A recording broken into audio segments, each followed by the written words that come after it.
Hey gaming fans, so today's another Yu-Gi-Oh deck profile, and this one is Yosenju. So these guys are pretty cool.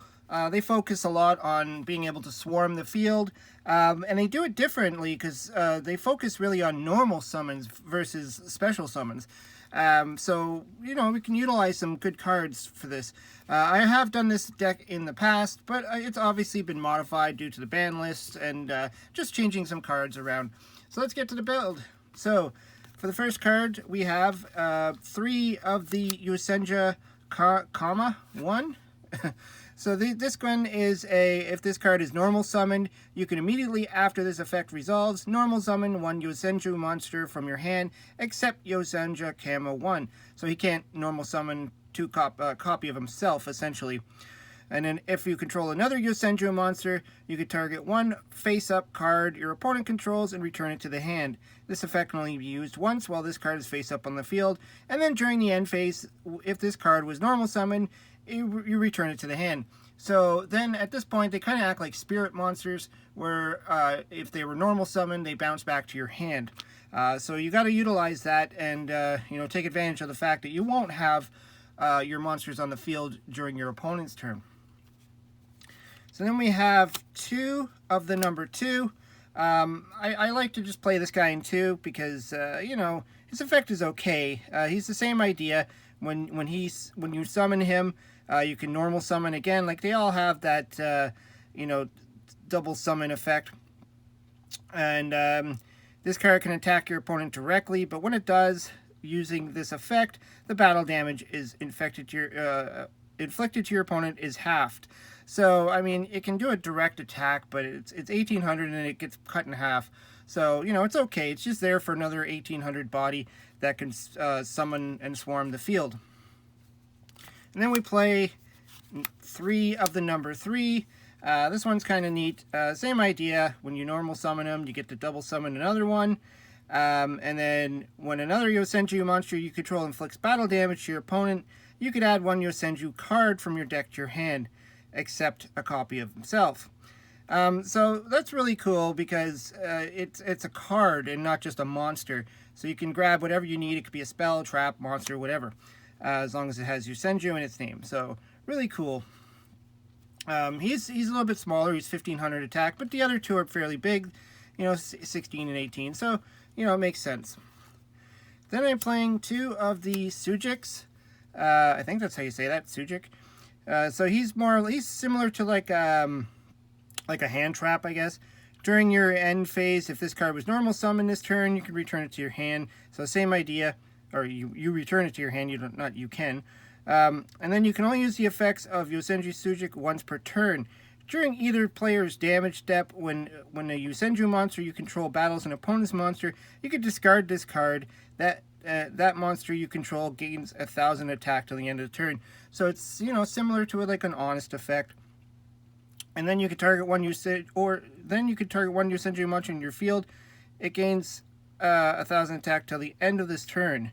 So it's pretty decent card. Then we got the 2 of the Yosenju Izna. Is it Izna or Izna? I don't know. So he's got the same idea. If he's normal summon, you return it to the hand. And then you could discard this card.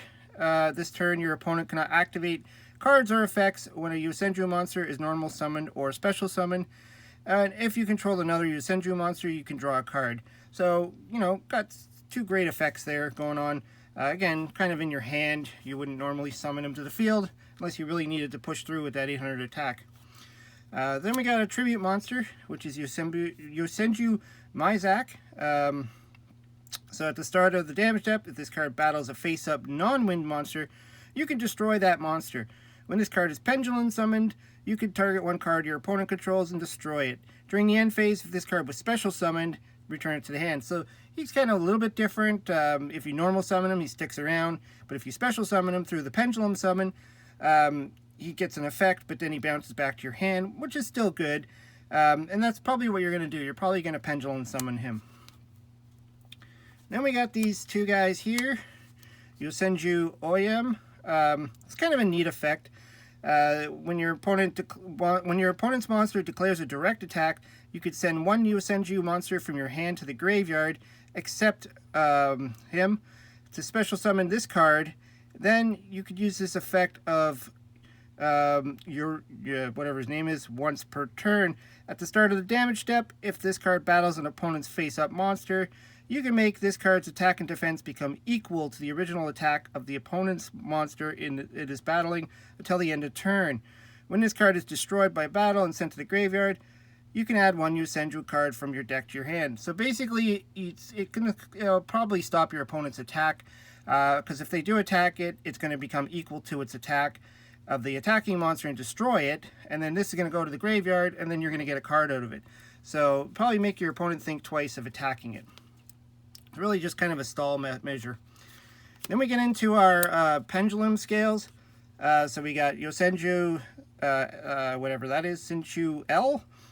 So it's a 3 pendulum, and if a Yosenju monster you control would be destroyed by battle or a card effect, you could destroy this card instead, which is pretty neat. You know, it kind of saves them.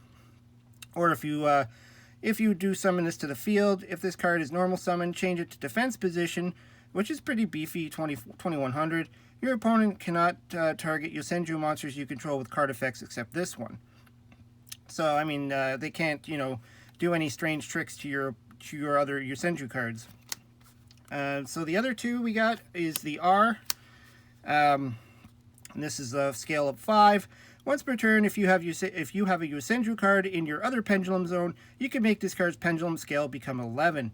And that helps for another card that's coming up. Also, you cannot special summon monsters for the rest of this turn except Yosenju monsters, which is fine because that's, you know, this deck doesn't really tap into the extra deck too much. You know, it can, but you don't have to. And then if this card is normal summoned, change it to defense position. Your opponent cannot target Yosenju monsters for attacks except for this one. So it kind of forces your opponent to attack this before they attack anything else. So really cool. Then we got the last of the monsters, which are also pendulum, and that's the Hittot, Yosenju Hittot. So this one's got a lot of text. So he's a 10, but with your effect of your R, turning your scale into an 11, you can actually special summon this.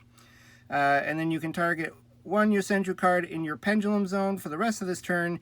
Its pendulum scale becomes 11. Also, you cannot special summon monsters except Yosenju monsters. During the end phase, return this card to your hand.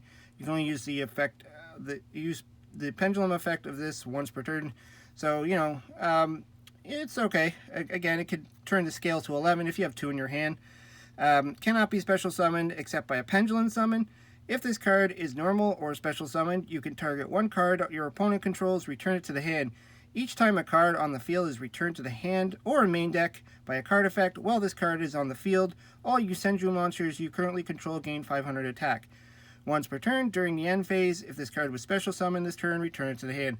So, I mean, it kind of follows the same idea. It's a 2000 attack, and it does, you know, some bounce tricks. So now on to the spells. We got the 1 Fire Formation Tenki, because these guys are all Beast Warriors that you want to grab, and you can only play 1 Tenki in a deck now. I believe when they first built this deck, 3 was still allowed, so we had to compensate.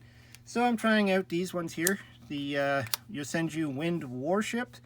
This is kind of like their little draw card.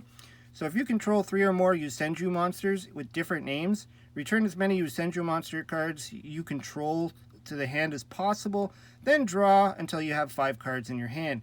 So, I mean, if you have the 3 monsters and that's all you have, you can bounce them back and then draw 2 cards. So it's kind of a neat card, kind of conditional. I wasn't really a big fan of this card, but I'm just trying it now because, you know, we only have the 1 Tenki and we need to get through this deck fast. Then we have the search card, Yosenji Orushi Channeling. If you control no monsters, activate one of the following effects. You know, in most cases you won't control monsters because they're constantly being bounced to your hand at the end of the turn. For the rest of this turn, after this card resolves, you cannot special summon monsters except Yosenju monsters, which is fine. Add 1 level 5 or higher Yosenju monster from your deck to your hand. So that's going to be your pendulum scales, pretty much. Or place 1 Yosenji L and Yosenji R from your deck to your pendulum zones, but destroy them during your opponent's end phase. So, I mean, that's interesting. But, so I'm really just using this for the search effect. Then we got 2 of the Yoshin training gown. Now, keep in mind, this is not a Yosenju card, because it says Yoshin, but whatever.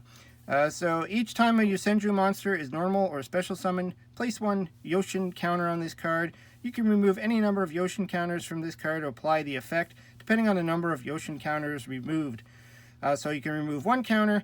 All Yosenju monsters you currently control gain 300 attack, which is a small boost. Or 3 counters, add 1 Yosenju card from your deck to or your graveyard to your hand.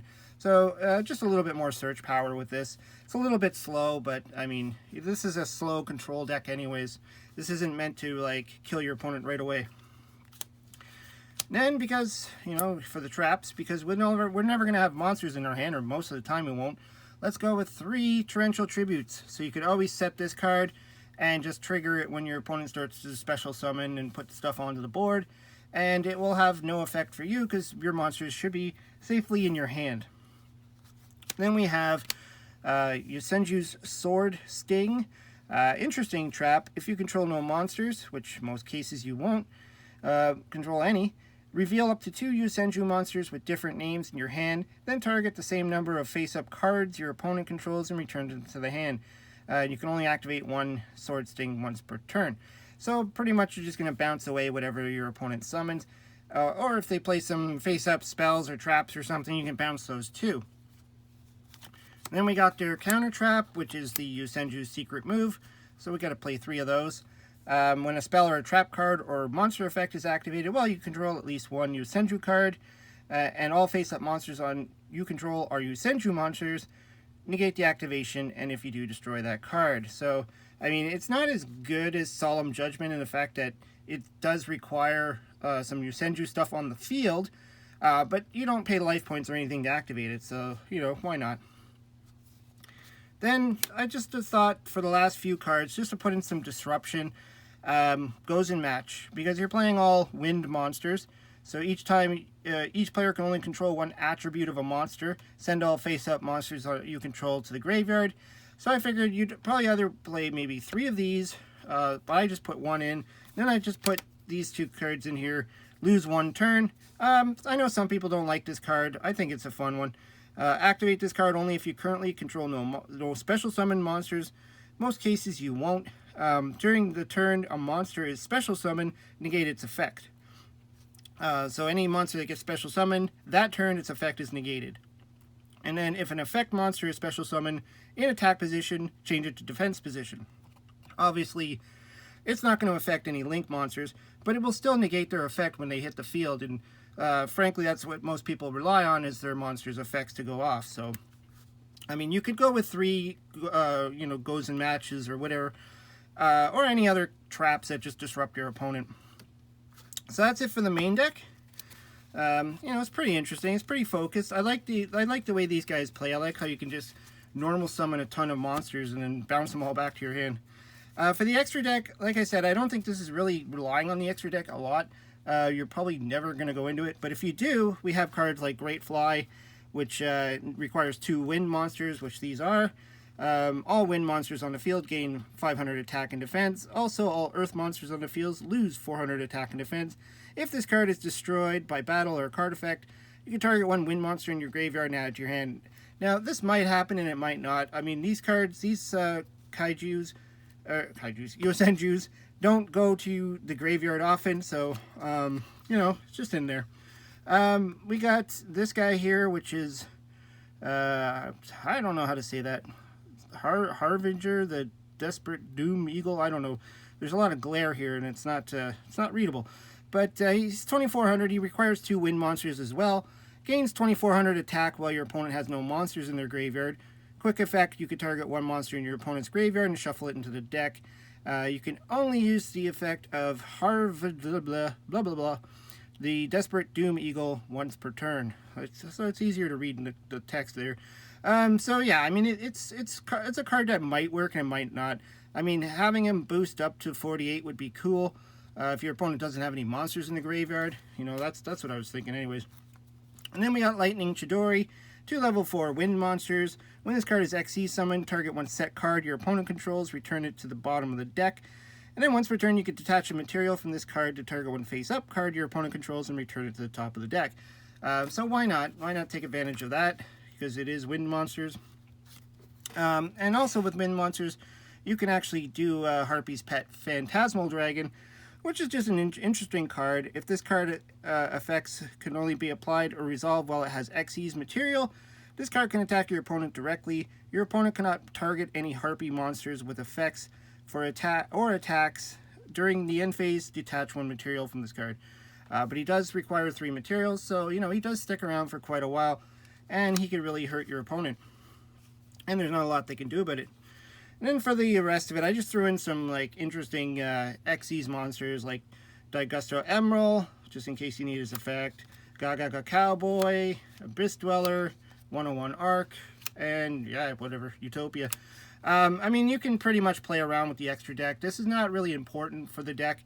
Like I said, most cases your focus is to just get these Yosenju guys onto the field, bounce them back to your hand, and then keep playing them back every turn. You know, where they're a little bit more safer in your hand than anywhere else.